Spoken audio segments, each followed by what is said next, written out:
Hi friends, welcome back to my channel.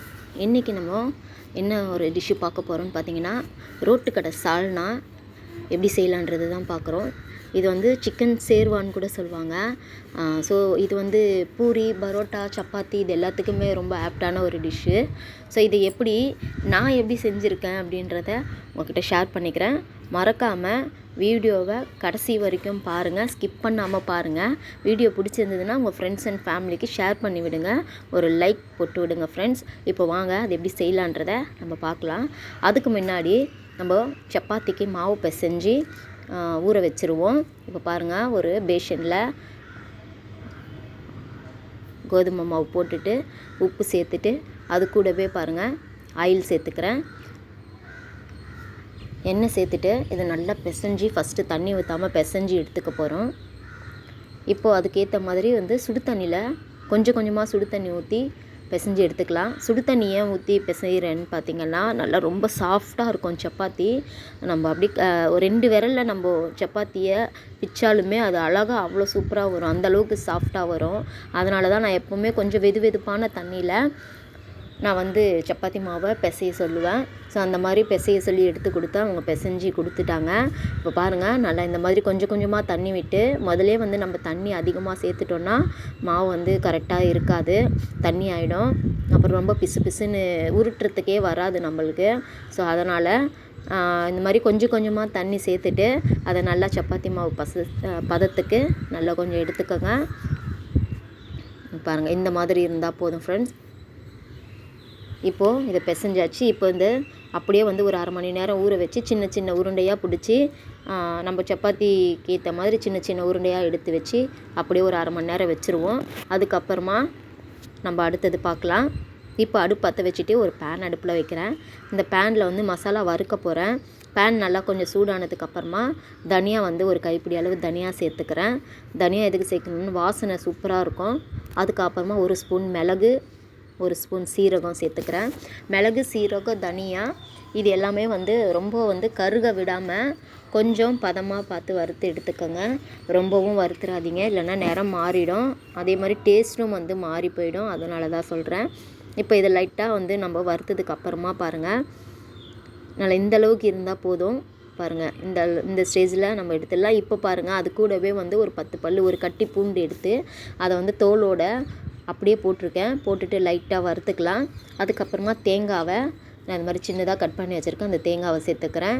தேங்காவை சேர்த்துட்டு வந்து நான் கொப்பரை தேங்காய் சேர்த்துருக்கேன் ஃப்ரெண்ட்ஸ். அது வந்து ரொம்ப முக்கியம். நான் வந்து நார்மலாக வந்து ஃப்ரெஷ்ஷான தேங்காய் சேர்க்கல, நான் கொப்பரை தேங்காய் தான் எடுத்திருக்கேன்.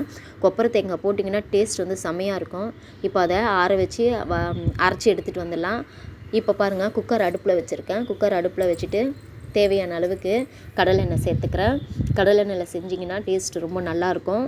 ஆயில் சேர்த்துட்டு அது கூட இந்த பட்டை வகைகள்லாம் சேர்க்கலாம். சோம்பு சேர்த்துருக்கேன் 1 ஸ்பூனு, பட்டை, லவங்கம், ஏலக்காய், அதுக்கப்புறமா ஸ்டார் அனீஸ் இது எல்லாமே உடச்சி சேர்த்துருக்கேன். அது நல்லா பொரிய ஆரம்பித்த உடனே இப்போ பாருங்கள், வெங்காயம் சேர்த்துக்கலாம். வெங்காயம் கொஞ்சம் அதிகமாகவே சேர்த்துக்கோங்க. ஏன்னா வந்து நம்ம இது வந்து கொஞ்சம் தண்ணியாக தான் வைப்போம். இந்த சால்னான்றது ரொம்ப திக்காக வைக்க மாட்டோம். இப்போ நல்லா இந்த வெங்காயத்தை, பொடியாக நறுக்கின வெங்காயத்தை சேர்த்துட்டு நல்லா இதை மிக்ஸ் பண்ணி எடுத்துக்கலாம். நல்லா வதக்கிக்கலாம். கொஞ்சம் ஒரு 50-80% வதங்கினா போதும், கொஞ்சம் ப்ரௌனாக வர வரைக்கும். கருவேப்பிலையும் சேர்த்துக்கலாம். கருவேப்பிலை சேர்த்துட்டு இது நல்லா இந்த வெங்காயம் வதக்கி எடுத்துக்கலாம் ஃப்ரெண்ட்ஸ். கொஞ்சம் வெங்காயம் வதங்க கொஞ்சம் டைம் எடுக்கும், பட் ஆனால் வதக்கி தான் ஆகணும். இப்போ பாருங்கள், கலர் சேஞ்ச் ஆகிடுச்சு பார்த்தீங்களா. இப்போ இஞ்சி பூண்டு பேஸ்ட்டு சேர்த்துக்கிறேன். இஞ்சி பூண்டு பேஸ்ட் ஒரு 2 ஸ்பூன் சேர்த்துருக்கேன். உங்களோட தேவைக்கு ஏற்ப மாதிரி நீங்கள் சேர்த்துக்கோங்க.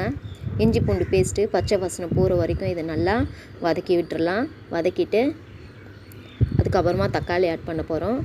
தக்காளி ஒரு 2 தக்காளி பழுத்ததாக எடுத்து கட் பண்ணி வச்சுருக்கேன். அந்த தக்காளி எடுத்து ஆட் பண்ணிக்கலாம். வெங்காயம் 4, தக்காளி 2. ஸோ தக்காளி வந்து கம்மியாக போட்டிருக்கேன். இப்போ நல்லா கலரிடலாம். அது கூடவே வெங்காயம் தக்காளியும் வெங்காயமும் சீக்கிரமாக வதங்கிறதுக்கு உப்பு சேர்த்துக்கலாம். கல் உப்பு, மஞ்சள் பொடியும் சேர்த்துக்கலாம். நான் எப்போவுமே மஞ்சள் பொடியும் உப்பு இப்போ தான் சேர்ப்பேன். அதுக்கப்புறமா பத்தலைன்னா ஃபைனல் டிஷ்ஷாக கொஞ்சம் சேர்த்துப்பேன். இப்போது பாருங்கள், நல்லா இதை வதக்கி எடுத்துக்கலாம். தக்காளி நல்லா குழஞ்சி வரணும், தொக்கு மாதிரி வந்துடுச்சு. இப்போ இந்த ஸ்டேஜில் நம்ம கழுவி வச்சுருக்கிற 1/2 கிலோ சிக்கனை கொஞ்சம் சின்ன சின்ன துண்டாக கட் பண்ணி வச்சுக்கோங்க. ரொம்ப பெருசாக கட் பண்ணக்கூடாது. ஏன்னா நம்ம சப்பாத்தி சாப்பிடும்போது ஒரு சப்பாத்தி சாப்பிடும்போது கொஞ்சம் பிடிச்சி சாப்பிடும்போது ஒரு துண்டு பீஸ் நம்ம கறி சாப்பிட்ற மாதிரி இருக்கும். ஸோ அதனால் ரொம்ப சின்னதாக கட் பண்ணிக்கோங்க. நான் பாருங்கள் எந்த அளவுக்கு சின்னதாக கட் பண்ணியிருக்கேன். இது வெந்துடுச்சுன்னா இன்னும் சின்னதாக ஆகிடும், நம்மளுக்கு கரெக்டாக இருக்கும். ஒரு வாய்க்கும் ஒரு பீஸ் கிடைக்கும் நம்மளுக்கு. இப்போ நல்லா இதை மூடி போட்டுட்டு அப்படியே வேக வைக்க போகிறோம். நான் தண்ணியே ஊற்றலை, ஆனாலும் பாருங்கள் சிக்கனில் எவ்வளோ தண்ணி இருக்குது. இப்போது கொஞ்சம் வெந்ததுக்கு அப்புறமா நம்ம என்ன பண்ண போகிறோம்னா இதுலேயே கொத்தமல்லி, புதினா, நான் புதினாவும் கொத்தமல்லியும் இதில் சேர்த்துருக்கேன் ஃப்ரெண்ட்ஸ். உங்கள்கிட்ட இருந்தால் சேர்த்துக்கோங்க, இல்லைன்னா ஸ்கிப் பண்ணிக்கலாம். ஃபைனல் டச் நான் கொத்தமல்லி சேர்க்க போகிறதில்ல, நான் வேறு ஒரு ஐட்டம் சேர்க்குறேன் பாருங்கள். இப்போ பார்த்திங்கன்னா கொத்தமல்லியை சேர்த்துட்டு ஒரு 2 spoon garam masala, 2 spoon chicken masala, அதுக்கப்புறமா 1 ஸ்பூன் வீட்டு மிளகாய் பொடி. வீட்டு மிளகாய் பொடி 1 ஸ்பூன் தான் கம்மியாக சேர்த்துருக்கேன். ஏன்னா இதுலேயே அந்த கரம் மசாலாலாம் காரம் அதிகமாக இருக்கும். காரம் சாப்பிட்றவங்களா இருந்தால் நான் சொன்ன அளவுகளோடு போடுங்க. அப்படி இல்லை காரம் கம்மியாக சாப்பிட்றவங்களா இருந்தால் நீங்கள் நான் சொன்னதுலேருந்து ஒரு ஸ்பூன் கம்மி பண்ணிவிடுங்க. எல்லாமே ஒரு ஸ்பூன் போட்டுக்கோங்க, கரெக்டாக இருக்கும். இப்போ பாருங்கள் நல்லா இந்த மசாலாலாம் அந்த சிக்கனோட நல்லா மிக்ஸ் ஆகிற மாதிரி வதக்கி விட்டுடலாம். எண்ணெய் திரிஞ்சு வரட்டும், அது வரைக்கும் கொஞ்சம் லோ ஃப்ளேமில் வச்சு வதக்கி விடணும். இப்போ பாருங்கள் எண்ணெய் நல்லா மேலே திரிஞ்சு வந்துடுச்சு.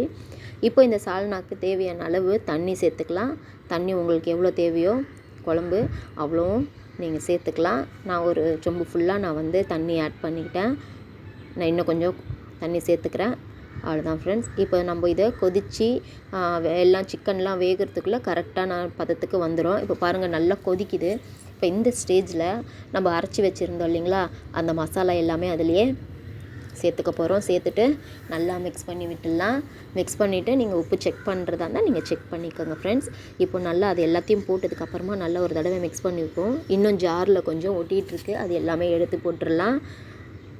இது எல்லாத்தையும் எடுத்து போட்டுட்டு இப்போ நல்லா மிக்ஸ் பண்ணி விட்டுட்டு அடுப்பை கொஞ்சம் மீடியம் ஃப்ளேமில் வைப்போம். ஹை ஃப்ளேமில் வச்சிங்கன்னா பொங்கி கீழே ஊற்றிடும். மீடியமில் வச்சிங்கன்னா கரெக்டாக இருக்கும். இப்போ நம்ம இதை குக்கர் மூடிட்டு ஒரு 3 விசில் வர வரைக்கும் நம்ம வெயிட் பண்ணுவோம். குக்கர் மூடிடலாம். பாருங்கள் சூப்பராக கொதிச்சிச்சு. இப்போ ஃபைனல் டச்சாக பார்த்துங்க, கஸ்தூரி மேத்தி நான் என்ன பண்ணுறேன்னா நல்லா நசுக்கி கையால் நசுக்கி அதை அப்படியே சேர்த்துக்கிறேன். இது ஃபைனல் டச். இதை கொடுக்கும்போது ரொம்ப டேஸ்ட்டாக இருக்கும். கொத்தமல்லி நம்ம முன்னாடியே போட்டதுனால ஃபைனலாக நான் இந்த மாதிரி கஸ்தூரி மேத்தி சேர்த்துக்கிறேன் ஃப்ரெண்ட்ஸ். அவ்வளோதான், ரொம்ப சுவையான ஒரு ரோட்டுக்கடை சால்னா நம்ம வீட்டிலையே செஞ்சிட்டோம்.